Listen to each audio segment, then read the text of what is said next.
And we're back, and this time I'm going to show you how to use different overlay techniques in logo design. Let us look at our first example. It's simply the letters placed on top of each other. I'll use Brig Pro, so the standard font in Illustrator. And I'll show you how you can recreate that. Simply right click on your text, create outlines, and then you need to ungroup it. If you can't find it via a right click, go to Object and Ungroup until you can't ungroup it further. And now the letters are independent of each other. Under View, I've got the Smart Guides and only Snap to Point activated. And if you now hold Control, drag it and hold Shift at the same time, it now snaps to the second letter. Then I select them both, hold Control again and hold Shift when you drag it, and you've recreated this simple example. It's often used, especially when you've got B, P, and D letters and a font that makes these letters look similar. You can add a color effect.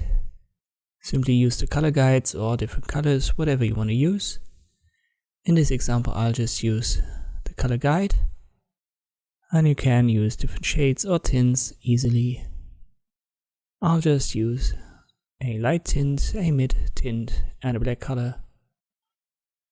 An effect that you can put on top is to use the opacity to create an overlay effect. That's typical for the blending mode that you might have seen in Photoshop already.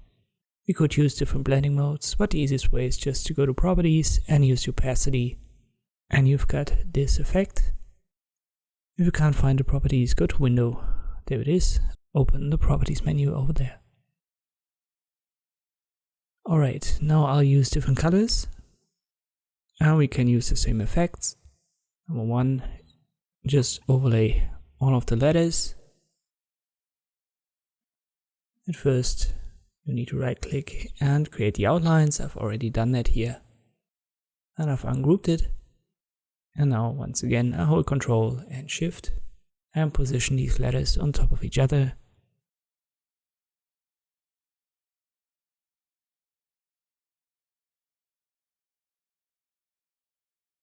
So it's the same technique, but if you add different colors to it, it automatically creates a different feel.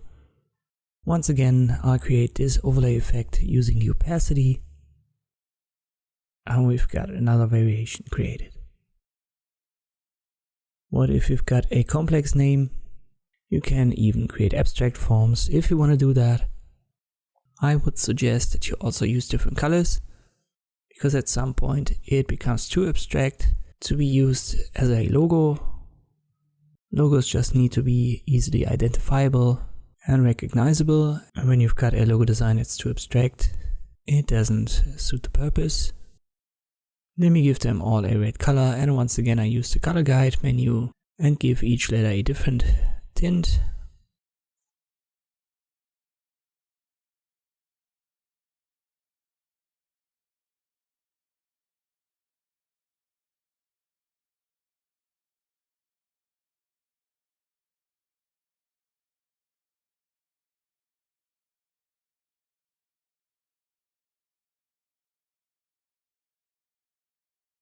Maybe something like this. Once again, you could add this opacity effect to create yet another variation.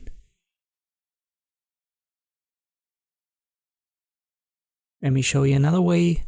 So here we've got different horizontal levels, and instead of just overlaying them, I've used the cut effect for the repeating word marks. What we just need is one word mark. We need to copy that and unlock one of them. Under Object and Lock Selection, I'll put the second one on top, and then I use the Line Segment tool.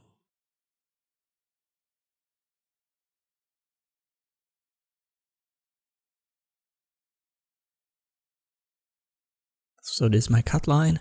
I'll hold Shift when I drag that.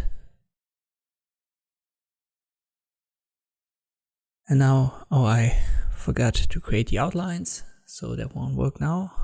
Let me select it again, then right click, create outlines.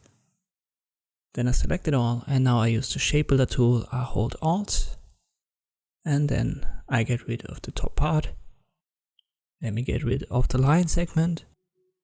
And now I reposition the cut repetition of the word mark. And I hold Alt to drag a copy out of it to repeat it. If you want to have the correct distance between these segments, you can use the smart guides, but if they don't produce good results, I like to just create rectangles for that to make sure that I've definitely got the right distance. So let me just show you this as well. I'll make that red. Then I zoom in.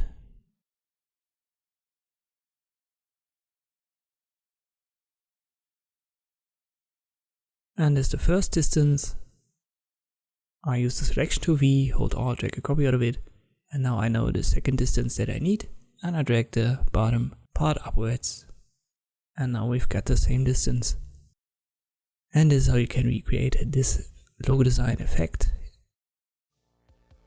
So try them out yourself. You can see how easy it is to create many variations of a logo design, and your winning logo design might be part of these variations. I hope this video was helpful. Thanks for watching, and I'll see you next time.